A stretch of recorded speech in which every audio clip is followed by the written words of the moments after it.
네, 오늘 주목되는 두 증인이 지금 한 명은 나왔고 오후에 한 명이 또 나올 예정인데요. 자, 제가 궁금한 게 하나 있는데 정동춘 전 이사장이요. 이사회에서 해임은 됐죠. 예, 그렇습니다. 근데 지금 출근을 하고 있고 이건 어떤 상황인 겁니까? 그러니까 이사회에서 이사회를 소집을 해서 지금 네. 최근에 사건이 벌어진 이후에 해임 조치를 결정을 했거든요.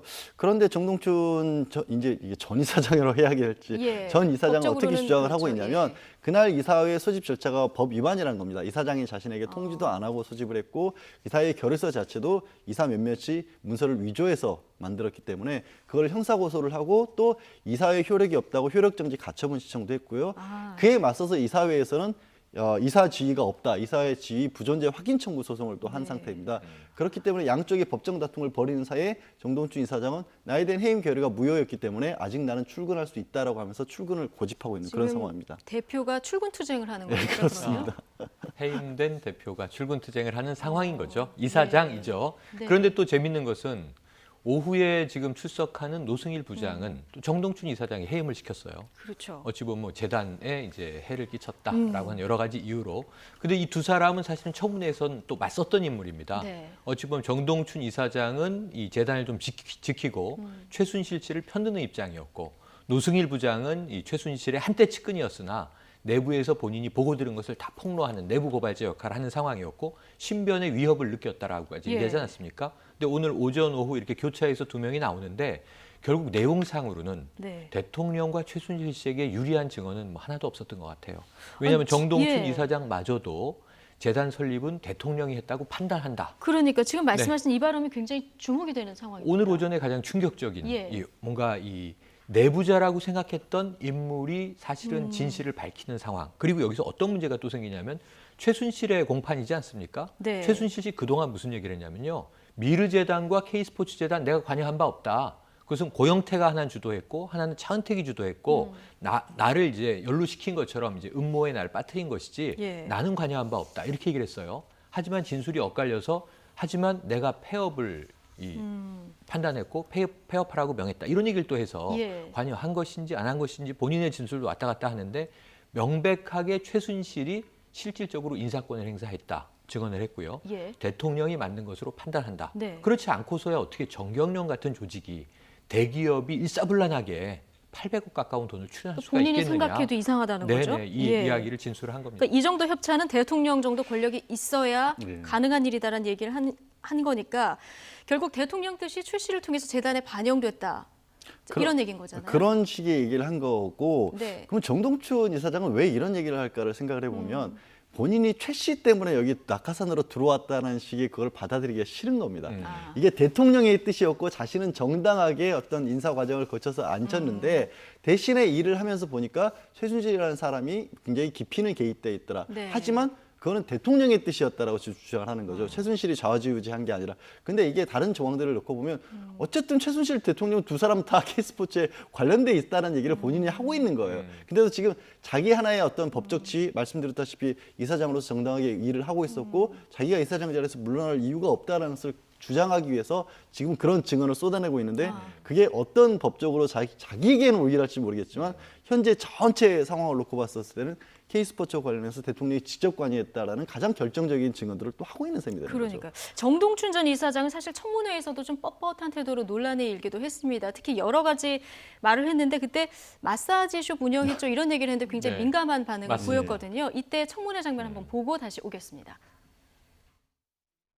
아직도 최순실을 위해서 더 할 일이 남아있다고 생각하세요? 재단을 위해서 할 일은 남아 있고 본인이 재단을 위해서는 할 일이 없습니다. 그 썩어 빠진 재단을 위해서 할 일이 남아있다고 생각하시는 거예요?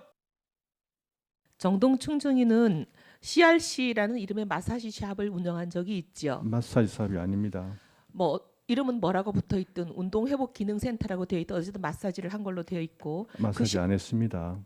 확인된 사실입니까? 네, 마사지 안 했습니다. 확인된 사실입니까? 이렇게 되묻기도 합니다. 그러니까 이 정동춘 이사장이 굉장히 민감해하는 대목이 있어요. 그러니까 언론 보도를 유추해 보건대 요약하면 본인은 최순실의 단골 마사지샵 원장으로 최순실이 단골 손님으로 오면 마사지를 해주는 것으로 친분을 맺어서 어찌 보면 이 K스포츠 재단 이사장과 같은 또 엄청난 자리에 인맥으로 올라갔다. 근데 저분이 지금 계속 일관적으로 주장하는 건 나는 자격이 있는 사람입니다. 정당하게 네, 들어갔다. 저는 예. 좋은 대학교 체대를 나왔고 네. 그리고 운영한 것은 운동회복센터지 마사지 센터도 아니고 마사지를 시행한 바도 없다라고 주장하고 그 부분이 언급되면 굉장히 민감하게 반응하는데 그러니까요. 그럼에도 불구하고 저 화면 옆에는 계속 스포츠 마사지 센터 원장 이렇게 프로필이 나가고 있거든요. 네. 그래서 저는 좀 이거는 정 이사장의 의견을 받아준다면 네. 명칭을 좀 바꿔주는 건 어떨까 하는 생각이 드는데 오직 본인의 자존심이 지금 유일하게 지켜야 할 마지막 보루로 여기는 상태신 것 같아요. 그렇군요. 자, 저 정동춘 이사장 청문회장에서 뒤에 앉아 있다 이제 옆으로 왔었던 노승일 부장이 오후에 또 나오는데요. 뭐 재단 관련한 키맨 아니겠습니까?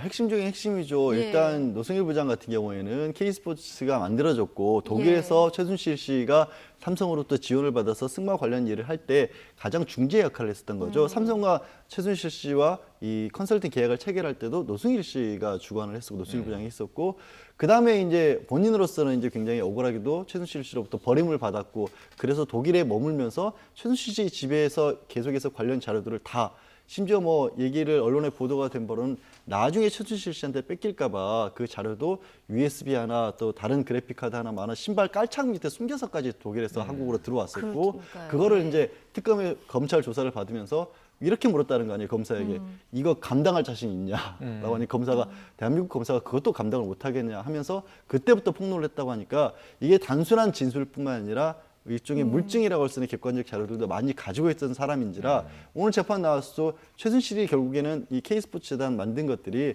이 기업들을 상대로 해서 직권남용 강요하는데 공범이었다는 거 아니겠습니까? 예. 그 부분에 관해서는 그 누구보다도 노승일 부장이 잘 알고 있다고 얘기를 해야겠죠. 그러니까 오후에 뭔가 좀 최순실 씨하고 공방이 있을 것으로 예상이 되는 최순실 상황 씨를 아니겠습니까? 변호하는 변호인들의 입장에서는 노승일 부장의 얘기들이 다 반박해야 될 것들인데 말씀드린 것처럼 노승일 부장은 작심을 하고 폭로할 준비를 하고 그다음에 자료를 모아서 그걸 검찰에까지 건달한 사람이라서 어떤 것들이 이미 검찰 수사는 다 끝난 상황이지만 어떤 얘기들이 또 공개된 법정에서 나올지는 굉장히 기다려지는 상황이죠. 오늘 오후에 가장 중요한 관전 포인트는요. 최순실 씨의 태도예요. 네. 사실은 그동안 법정, 헌재, 증인 출석하면서도 말이야 다 모른다 하지만 사실은 본인도 좀 스텝이 엉키는 오전 얘기, 오후 얘기가 엇갈리는 진술들이 나온 것도 사실이고 그리고 무엇보다 카메라가 돌아갈 땐 고개를 숙이고 좀 차분하게 있지만 카메라가 나가면 굉장히 공세적인 또 반응을 예. 보이지 않습니까? 오히려 역으로 증거 있어요. 왜 그 질문을 나에게 하세요? 유도 질문하지 마세요. 굉장히 네. 공격적이거든요. 그런데 노승일 부장 그리고 고영태 씨가 최순실이 지금 생각하는 이 사태를 만든 주범이라고 아마 생각을 할 겁니다. 근데 그 당사자와 오늘 처음으로 맞대응을 하는 거예요. 그러니까요. 공개된 장소긴 하지만.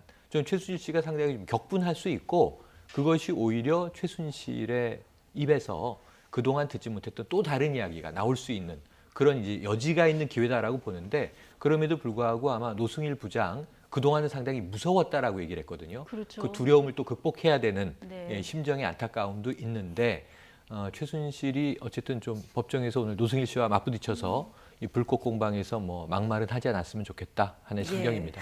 대통령이라는 산도 넘어야 하고 최순실이라는 거머리도 있고 삼성이랑도 나는 싸워야 된다 이런 그럼요. 얘기 했는데 자, 오늘 이 노승일 전 부장 어떤 또 폭로를 이어갈지 그 입에 지금 굉장히 주목이 되는 그런 상황입니다. 자, 양지열 변호사 그리고 최영일 시사평론가와 함께했습니다. 두 분 고맙습니다. 고맙습니다. 고맙습니다.